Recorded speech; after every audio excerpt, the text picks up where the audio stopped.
Hello, welcome to In the Kitchen with Kim.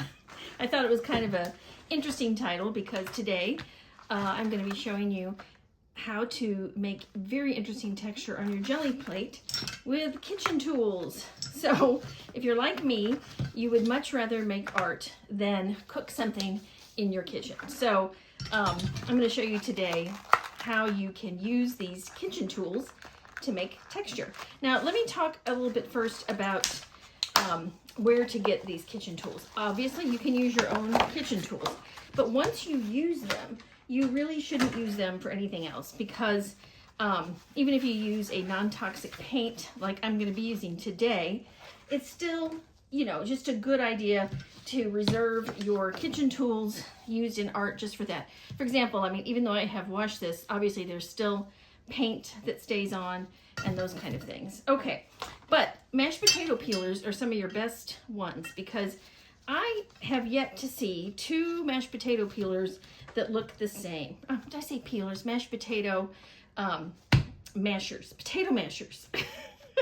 And you know, the more you look, like this is an older one and this is, I think, a newer one. I go to thrift stores very often and that's where I get my kitchen tools that I use in my art. I also get kitchen tools that I use to cook with. So you need your jelly plate. This one is a 5x7. You need a brayer. You need some painted papers. They can be pre-painted already, like I've shown you before, or you can use blank paper. I like to use vintage book paper. And then I also have some copy paper today that we're going to be using that I just kind of cut into pieces that are just, you know, slightly larger than my plate. Okay, the paint I'm using today is, again, from Folk Art, and this is the multi-surface paint. You don't have to use the multi-surface or Folk Art brand. You can use really any type of acrylic paint that works for you. I also like the Artist Loft from that. I think you can find these at Michael's Craft Store. I also like Liquitex very much. Now this is a giant Liquitex bottle. I've got a project coming up that I need a lot of green for, so I had to buy a giant bottle of paint. But anyway, just whatever you feel would, you know, just suit your color needs. Or, you know, sometimes paint is best if it's very easily accessible, like the Folk Art paint here you can find at many different places, even Walmart. You can find these at you know, any kind of craft store or even online. So I'm trying to select a paint that most everybody can have access to, and it might not be the multi-surface. Folk Art makes just a very nice matte acrylic that would also work really well. Okay, so as you know, you put your paint on first, and then you have a piece of paper or some kind of scrap paper that you roll your brayer off with.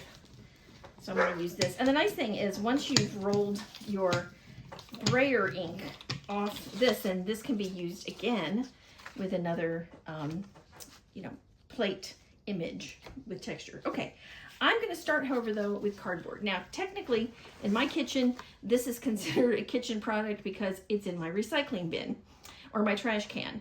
And this is just a piece that I tore off. I actually prefer a more jaggedy looking piece because I think that gives more interesting features. And underneath cardboard typically are these corrugation pieces.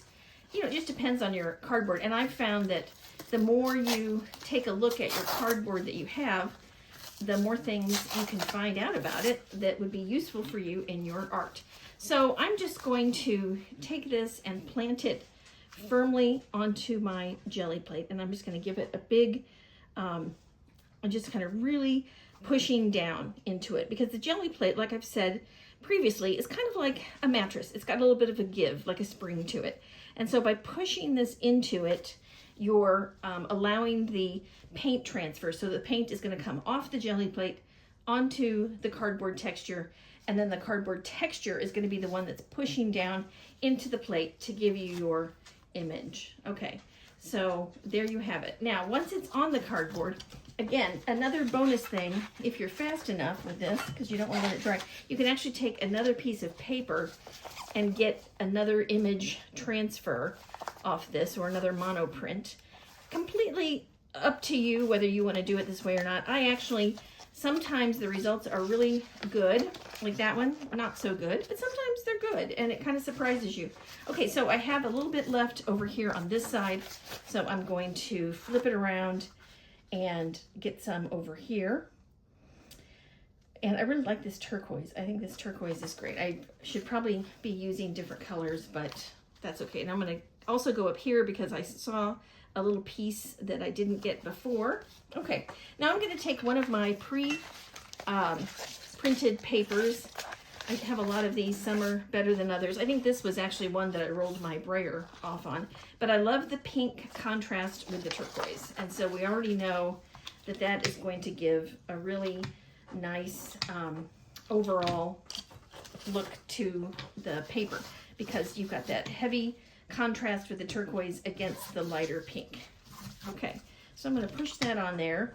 I actually ended up putting a little bit more paint on here, so I'm giving it a little more time to soak up. But you can just kind of pull it up after that. And as you can see, look at that great texture that you got. You got some nice lines, and you can see exactly where the cardboard hit the surface. And so this surface here absorbed the paint and left that part empty. But I really like that one. Okay, so that is cardboard. And, you know, just experiment with it. And you can try all kinds of different, you know, variations on, you know, whether you want to use end pieces or holes, or put holes in it, or just whatever. Okay, I'm going to pick up the remnants here.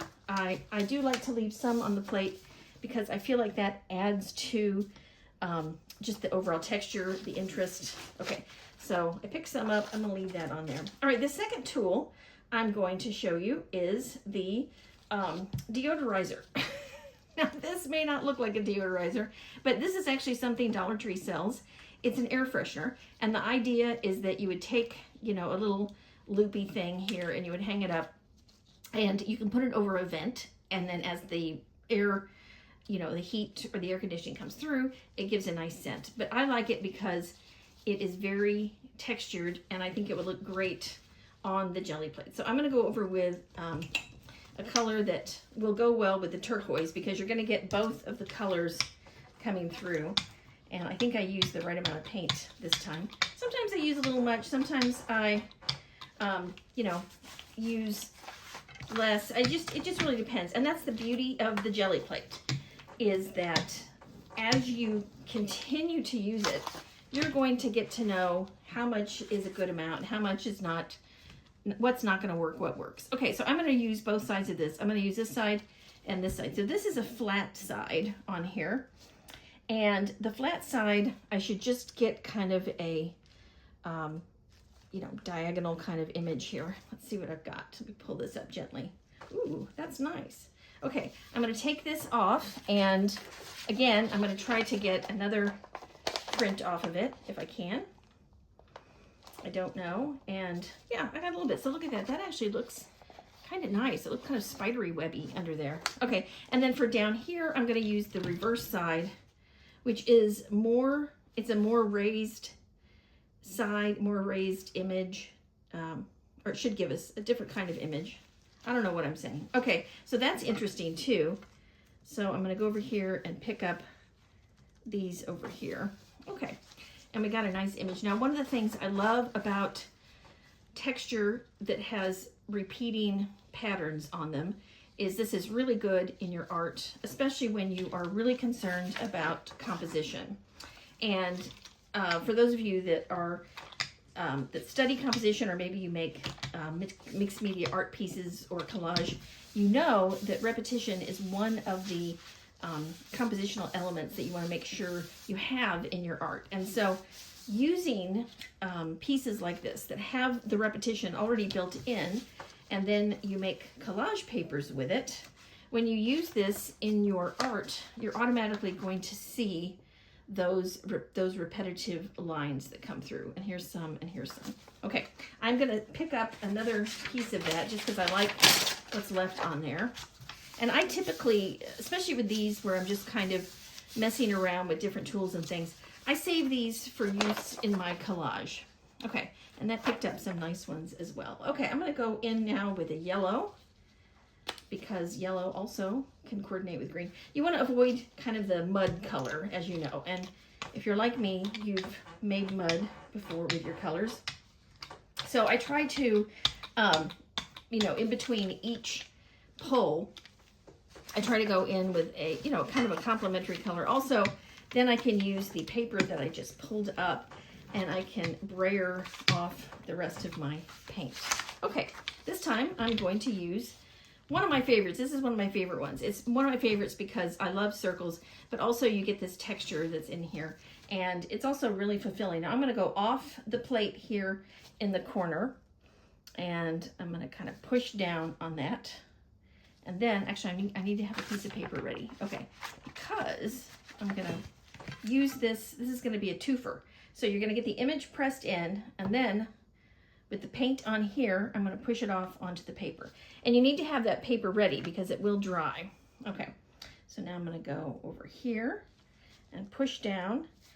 You wanna push down hard enough that you're gonna get that imprint, but obviously not hard enough so that you're gonna, you know, break your hand or anything. Okay, and I'm getting some nice images off there. Again, I'm gonna go off the plate here a bit, and we're gonna pull up and put that over here.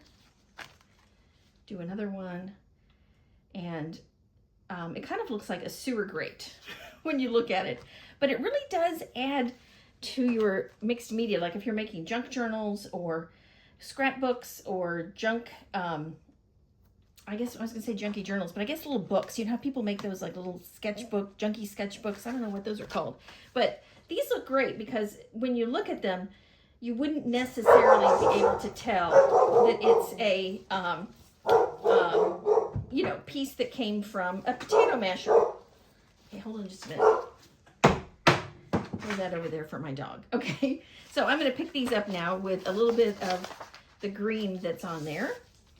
And I'm gonna do this. Sorry about my dog. She is a shelter dog that we adopted, and she's still getting used to all the different sounds in the neighborhood. So anytime like a car drives by or she thinks she hears the post office person, she just starts to bark. Okay, so I like that a lot. I like it that the green was underneath and I picked up that yellow. And I'm gonna do another piece here with this page. Okay, so that I can pick up the remaining images. And like I said, when I use this in my mixed media art, I don't use the whole page as it is. I might just take a section of the page, and then it's kind of in the background. Sometimes I'll punch holes out of these. That works too. Okay, so this time let's try, I think this is a pasta spoon. I think this is how you pick up pasta. Correct me in the comments if I'm wrong, but I think that's what you do with this. So I'm going to do this one slightly in a slightly different way. So I'm going to take a sponge, and this is slightly damp. I'm going to put some paint on here, and I'm going to use black because I love the contrasting, you know, the colors contrast really well with the black. And I'm just going to kind of spread this onto the sponge, and then I'm going to push my pasta spoon, I guess that's what it's called, pasta spoon, into the black paint so that I get some on here, and then transfer this to your jelly plate. And see how nicely that sits on there?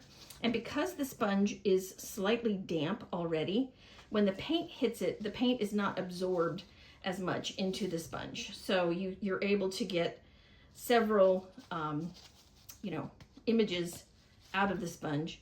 And as you can see, I'm just kind of randomly placing this around. Let me see if I can do that twice. Oh, I can. Let me see how many of these I can do. And again, this is another one that if you just kind of mess around with, you learn what it can do, how much paint to use, etc. Okay, I actually really like that. Now, I'm going to give this a little chance to dry because I want to put a paint over on top of it. So I'm going to let that dry. And while that's drying, I do want to show you that you can also just do this right onto the paper. So since I have some more paint left in here, I'm going to show you how this will just easily go onto your paper. So you can add extra dots. The other thing you can do is the paint is still there, so you could actually just make a little sponge print like that. And I think this gives kind of a little grungy look to it. So I kind of like that too. So really just, you know, find ways to use the things you have around your house, and that will save you some money. That way you don't have to buy everything at the store. Okay, I'm gonna go over this, I think, in blue. I try to do different colors too because I save these up. So I save these to use in my mixed media work. And when I'm making the mixed media work, I don't know what I'm going to be making tomorrow or the next day. So it's good to just have a variety on hand. It's kind of like when you're cooking for visitors that come over. Maybe you get little different types of food because you're not exactly sure what everybody is going to like to eat. At least it was that way with my family. Okay, and here's another bonus. The back of the spoon is flat, and this actually makes for a really good tool to burnish the paper, because what it's doing is it's kind of pushing this down into the paint. And of course you can also use your hands, nothing wrong with that, but this part is also really good. So sometimes when you really need to get that paper into the jelly plate, this is a good way to do it. Okay, so let's pull this up, and ooh, look at that. So the blue mixed with the pink and gave me a little bit of purple. I also have some yellow on here, and those dots are great. I love that. I even like these kind of aura, this kind of aura of pink around it. I think that's kind of cool too. Now I still have some dots left on there. This time I think I'll go in with yellow.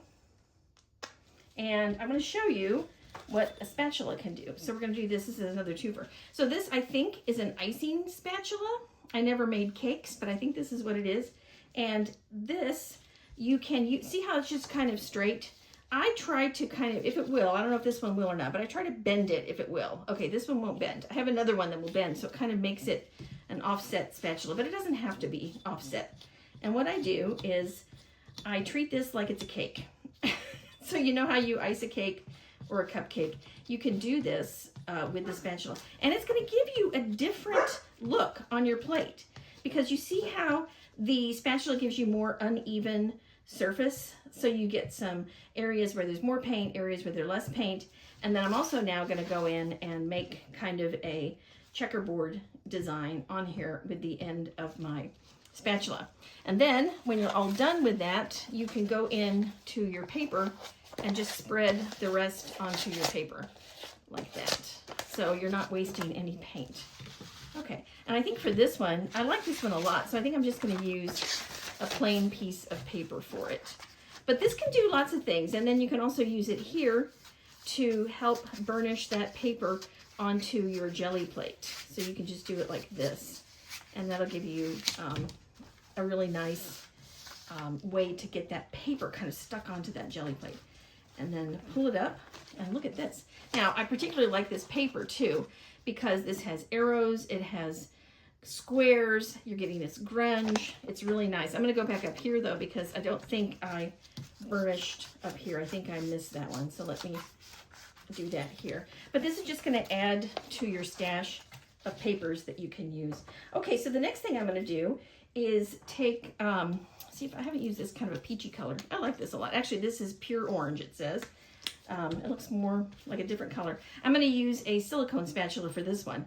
And you're going to get, again, another type of look with it, because as you can see, I'm kind of pushing the silicone spatula like this, and I'm using the side to spread this on, but then I'm using this part to give it a little bit of texture. So what I'm going to do on this one, and this is why spatulas are nice, because you can vary the amount of paint that you put on your plate. So for example, I've got a little bit more here, a little less here, a little up there, and I could do the same thing with this one that I did with my other one.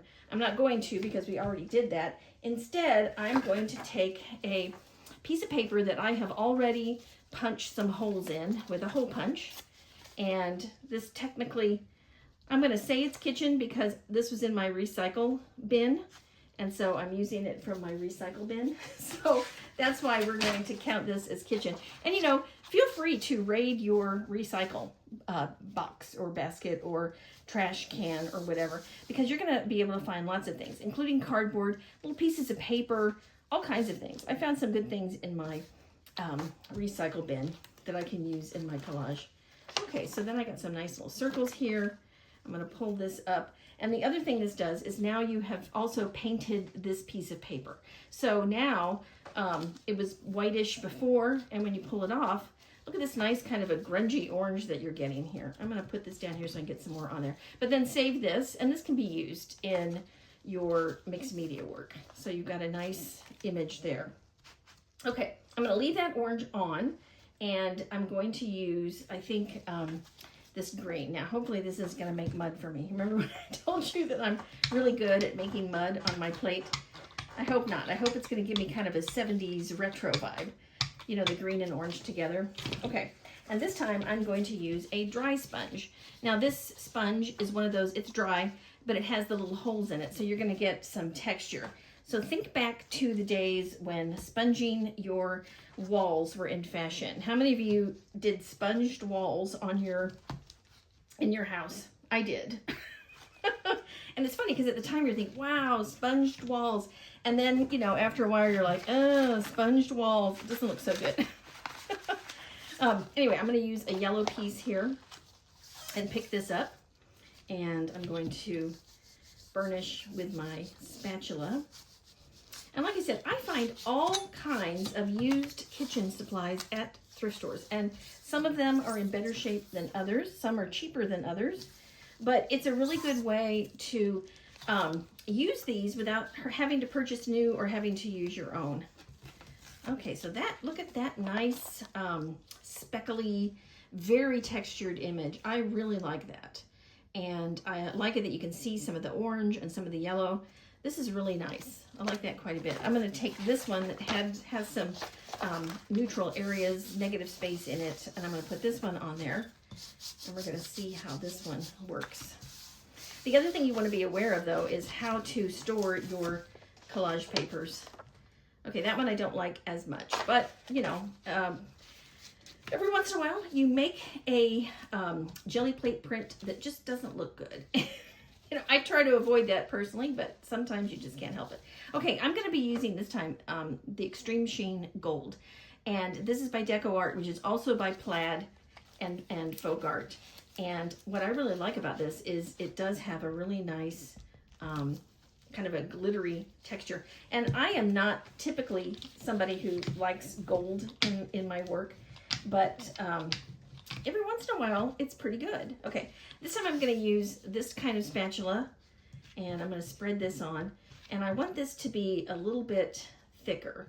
And I'm probably not going to go over the whole thing, but I kind of want to give this a little bit here. Now, the gold paint typically, because this has like some glitter in it and whatnot, it's got a little bit of a different texture, but you're still going to get some good stuff out of it. Okay, so I have some left on my spatula here, and this is a good way to do this because it's a spatula.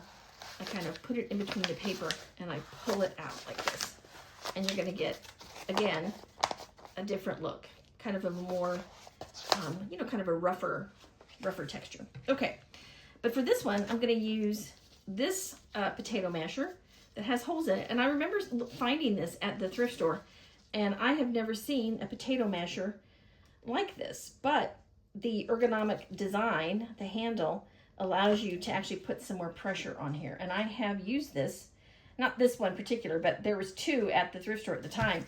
And I'm using one in my art, and I use one to mash my potatoes. And it actually, if you ever do find one that looks like this, it does make great mashed potatoes. And so you saw that I left the top part empty, and that is so that I can come back and make a secondary print with the masher right at the top. Okay, and I probably still have paint left on this, so I think I'm just gonna stick it on the paper, and we'll see if we get some gold. Got a little bit of gold there. Okay, and I'm gonna use a brand new piece because gold sometimes does not play well with others. It really depends. I mean, it's good with black. It's good with like a dark blue. But my experience with gold is it kind of has to be on its own. And you can add it to your mixed media, obviously. But when it's on the paper, it's best if it just sits there by itself because it doesn't play well with others. Okay, so I kind of like that. You can see the shimmery effect of the gold. And these you know, these are useful sometimes. Sometimes you want a gold. So that's why I threw that one in there. And then there's some left over, so I think I can pick up the rest of this. Okay, and I have one more, and then we're done. And for that, I'm gonna use black now. And let me put some black on here. But the whole idea, what I'm hoping that you gather from this lesson, it's not really a lesson, it's kind of more of a show and tell, is that be on the lookout for all things that you could use in your jelly plate, because there's so many things.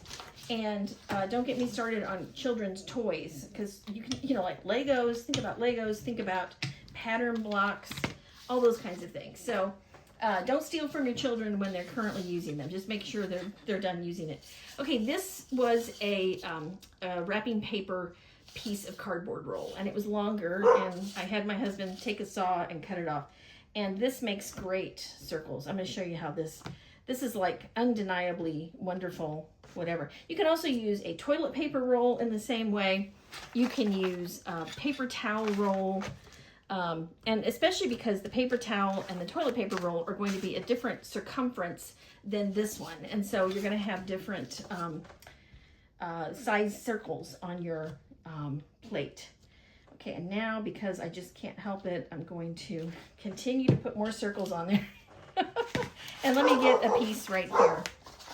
Okay. And I think, as my dog is barking, this is the conclusion of this lesson.